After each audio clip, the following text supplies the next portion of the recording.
Yo estoy convencida de que hoy todos, independientemente de a qué nos dediquemos, tenemos que entender que la comunicación forma parte de cómo nos relacionamos y de cómo socializamos. Y a mi plática le he llamado la ilusión de la conversación, justo porque creo que estamos pasando por un momento, digamos, de normalización de estas nuevas formas, o las que llamamos nuevas formas de comunicación, hace algunas décadas, que tienen que ver sin duda con el uso de las redes sociales, con el uso de internet, con la combinación de los llamados medios digitales interactivos, con lo que son también los medios hoy llamados tradicionales. La verdad es que los tiempos se nos han acortado mucho, porque ya le llamamos medios tradicionales, la radio, la televisión, que sí, bueno, tienen ya sus décadas de existencia, pero tampoco es que sean de hace 2 o 3 siglos, pero ya son los medios tradicionales. Entonces creo que pasamos un auge importante que hoy nos lleva a haber dejado atrás tal vez todo ese discurso tan optimista por un lado, como cuando Nicolás Negroponte hablaba de el ser digital nos iba a hacer más feliz, o por el otro lado el discurso absolutamente apocalíptico de quienes decían que las tecnologías de comunicación y las tecnologías digitales interactivas nos iban a hacer seres absolutamente infelices. Y hoy estamos en realidad equilibrando este proceso. Y le llamo a mi plática la ilusión de la conversación, porque creo que pasamos el siglo pasado, esto me parece muy importante mencionar, el siglo pasado fue ese pequeño sueño de lo masivo. Fueron muy poquitos años, en realidad, si nosotros hacemos un recorrido histórico, son muy poquitos años, aquellos en donde tuvimos realmente medios masivos.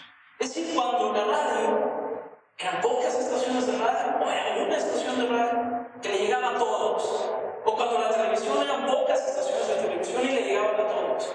Fueron muy poquitas décadas, pero hubo una gran euforia en torno a lo masivo. Lo masivo nos trajo lo peor, como pudo haber sido la propaganda que vimos, Primera, Segunda Guerra Mundial sobre todo, pero nos trajo también lo mejor, que pudo haber sido conectarnos globalmente con temas, con imágenes, con situaciones que de otra manera no habríamos tenido.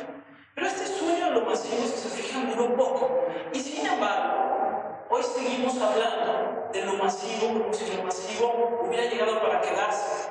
Más bien, lo natural es casi, o si no lo natural, lo más normal es casi lo que nos sucede hoy. Y es la irrupción de lo social.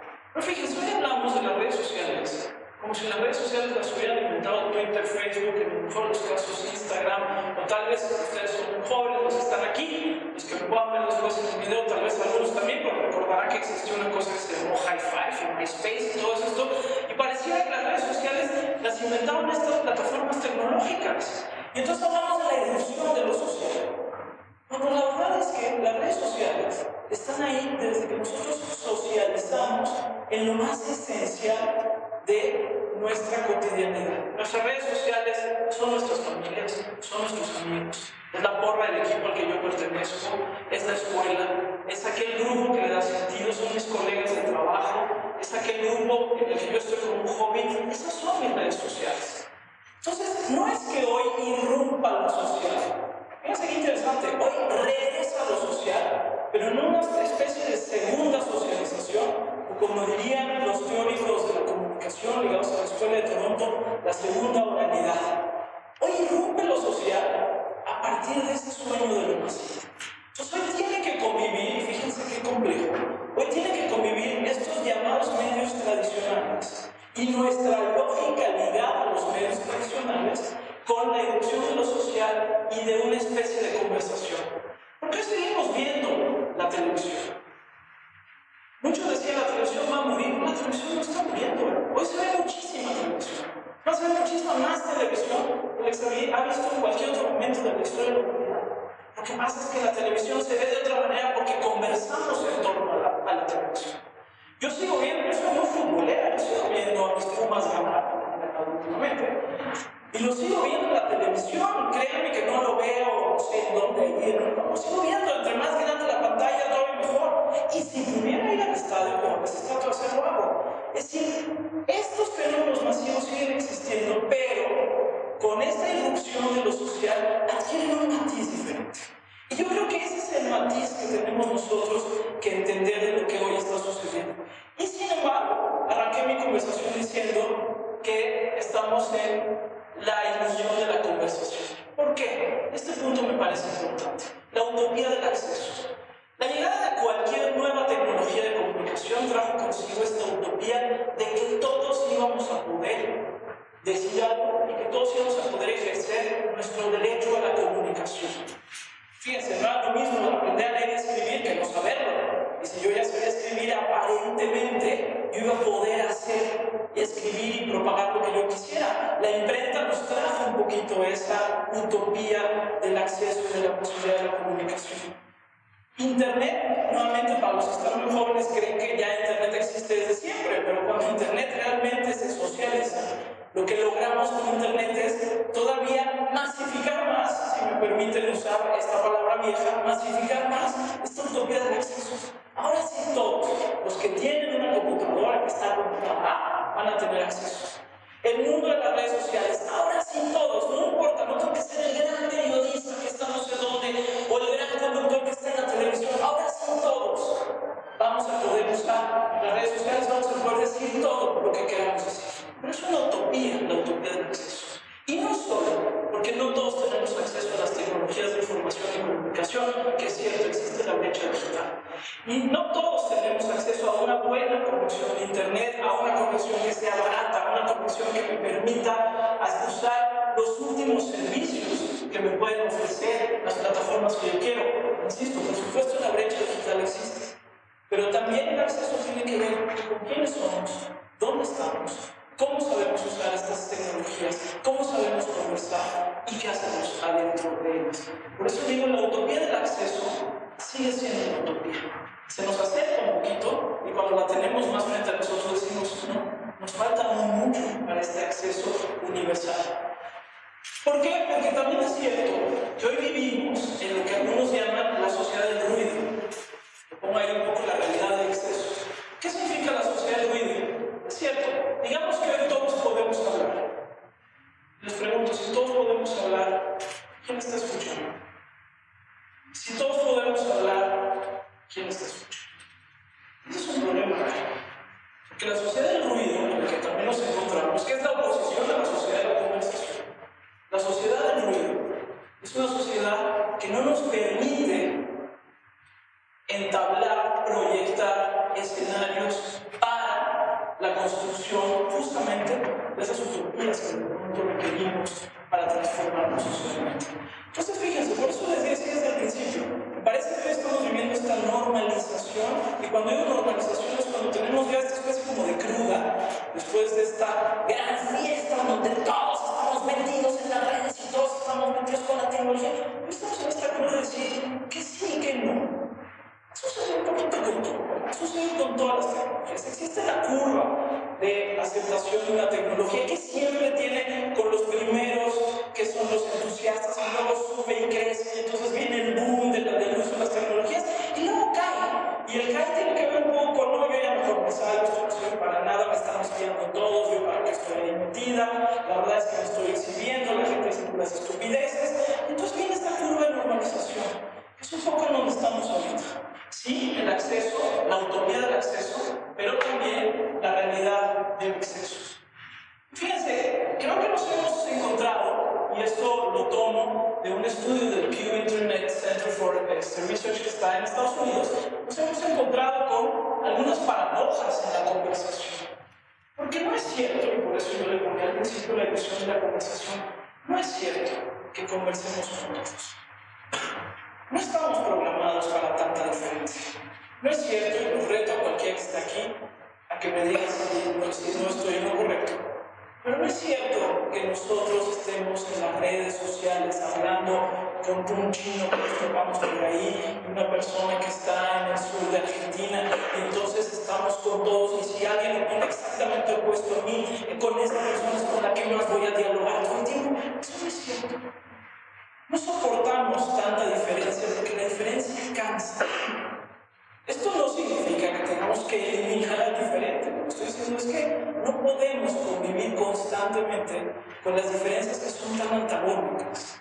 Insisto, no estamos programados para tanta diferencia porque Una teoría que me gusta mucho es la teoría de la hipermediación de dos autores, Walter y Gruzi, que dicen es que cuando un medio está hipermediado, cuando estoy consciente del medio, se vuelve muy cansado, la conciencia es cansada. Busco muy pronto regresar a los entornos que me son familiares. Entonces, ¿qué estamos viendo, por ejemplo, en las conversaciones actuales? Estamos viendo conversaciones polarizadas, sin duda, y es normal. Hay temas que polarizan, hay temas obvios que polarizan. Nunca vamos a lograr un acuerdo sobre el aborto, por ejemplo, es obvio que va a polarizar. Ahora estaba siguiendo, por ejemplo, las discusiones que hay en Perú sobre el intento de aprobar una ley para las uniones entre personas del mismo sexo, que evidentemente es un tema que polariza, y quien no está a favor nunca va a estar a favor, porque son temas que polarizan, y está bien, así somos. ¿Sí? ¿Por qué vamos a ser diferentes hoy? Nada más porque tenemos otras tecnologías y otros accesos. Pero también es cierto que cada vez nos estamos vinculando más en torno a temas, en torno a causas, en torno a aquello que me moviliza interiormente para salir, para tomar decisiones que pueden ser desde decisiones de cómo hasta decisiones de participación ciudadana. Hoy escucho en la mañana, por ejemplo, en los medios de comunicación, el supuesto triunfo de las redes sociales con el tema que se está discutiendo en México de si la propuesta de reforma a la ley de telecomunicaciones tiene o no elementos para censurar internet y censurar las redes sociales y censurar lo que ahí sucede. Y yo decía otra cosa, que cuidado, es el triunfo de las redes sociales, es el triunfo de aquellos que se movilizaron utilizando, entre otras cosas, las redes sociales. Porque hoy en las redes sociales hay muchísimas conversaciones. Y el problema es que a veces creo que mi conversación es la única conversación que sucede. ¿Por qué? Porque les digo, no estamos programados para tanta diferencia. Yo termino finalmente encerrado en la que es mi propia burbuja de significación, con mis temas, con mis intereses, con mis prioridades. Y es normal, es normal. Pero la utopía, la conversación, se vuelve una realidad de la conversación. La conversación que vivimos hoy es una conversación en tiempo real, sin duda, con un alcance global que no teníamos antes. Es una conversación que me permite llegar a otros que posiblemente antes yo no tenía, pero que no deja de estar encerrada en estas burbujas que se autocontienen en términos de sentido, en términos de propuestas. ¿Es fragmento o es burbuja? Eso dependerá de nosotros. Y creo que ahí es donde tendríamos todos socialmente que estar implicados. Cuando alguien me dice, yo no creo que haya ganado las elecciones el hoy presidente Enrique Peña Nieto porque no conozco a nadie que haya votado por él, yo los invito a decir, salgan de esa pequeña burbuja y se toparán con otra burbuja en donde la gente dirá, yo no creo que alguien no crea que sí ganó porque yo solo conozco a gente que votó por él. ¿Quién tiene razón? ¿Qué burbujas nos estamos moviendo? Pero a partir de las burbujas, de nuestras burbujas, seguimos asumiendo posturas, seguimos tomando o no tomando riesgos, y seguimos proyectando o no proyectando un poco los deseos en los que nos encontramos.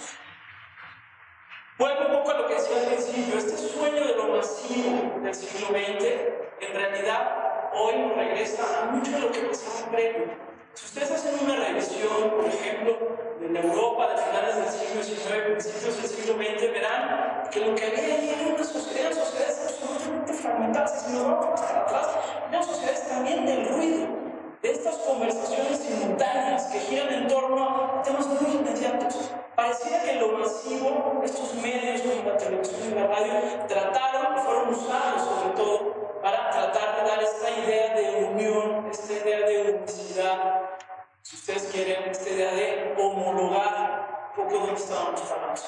Pero hoy en realidad estamos regresando a esta explosión casi propia de nuestras sociedades cuando hablamos de cómo nos conformamos. Por eso hablo de la ilusión de la conversación, con esto cierro mi participación. Hablo de la ilusión de la conversación porque sí creo que hoy, sin duda, estamos viviendo un entorno que es mucho más interesante, es mucho más rico, pero en donde no es cierto que estemos conversando todos con todos. No es cierto que hoy las redes sociales estén triunfando o estén imponiendo algo. Hoy necesitamos ubicar nuestra posición dentro de las burbujas de conversación. Saber cuáles son nuestras redes sociales extendidas. Ver que si algo triunfa no es solamente porque se movilizó a través de internet, por ejemplo, sino porque tuvo la suerte, la fuerza, la capacidad o la mala suerte de haber llegado a la radio y la televisión y haber tenido un ciclo 360 que a veces es un ciclo virtuoso porque exhibe, expande lo que está sucediendo en algo que si no se contendría nada más ahí. Porque se toma la calle, porque la calle sigue siendo una plaza pública importantísima. Porque nadie gana unas elecciones a través de internet, si no pregúntenselos al señor Mocus. Que el señor Mocus había ganado las elecciones aparentemente porque todo el mundo en Twitter y en redes sociales decía que él iba a ser el nuevo presidente de Colombia, y no fue así. Porque esa gente no salió a votar, o salió muy poco a votar. Entonces uno no gana en estas movilizaciones simbólicas solamente si no logra que esta conversación deje de ser una ilusión y toque las otras redes sociales.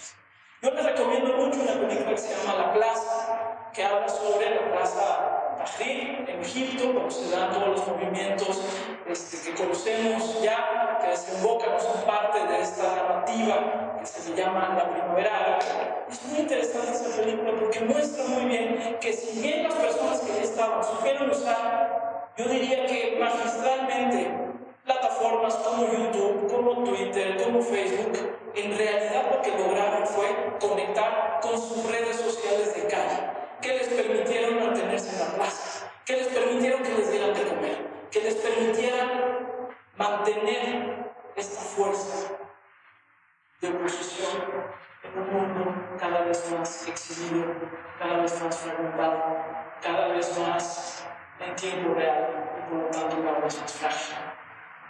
Entonces creo, y por eso, y qué bueno que me tocó iniciar un poco las pláticas que tendrán hoy ustedes aquí, porque creo que esto aplica para todo lo que hagamos. ¿Desde qué burbuja estoy hablando? ¿Desde qué burbuja estoy juzgando? ¿Cuáles son estos nuevos referentes? ¿Cómo nos vamos a movilizar en estos nuevos esquemas de conversación? ¿Cómo van ustedes a poder salir de estas burbujas y tocar otras burbujas? Para que finalmente podamos construir no un mundo de fragmentos, sino un mundo de fragmentos que dialogan. Ojalá esa ilusión de la conversación termine siendo más bien la posibilidad de conversaciones en plural. Si logramos eso, me parece que habríamos dado un paso social y simbólico muy importante, que es justo lo que yo quería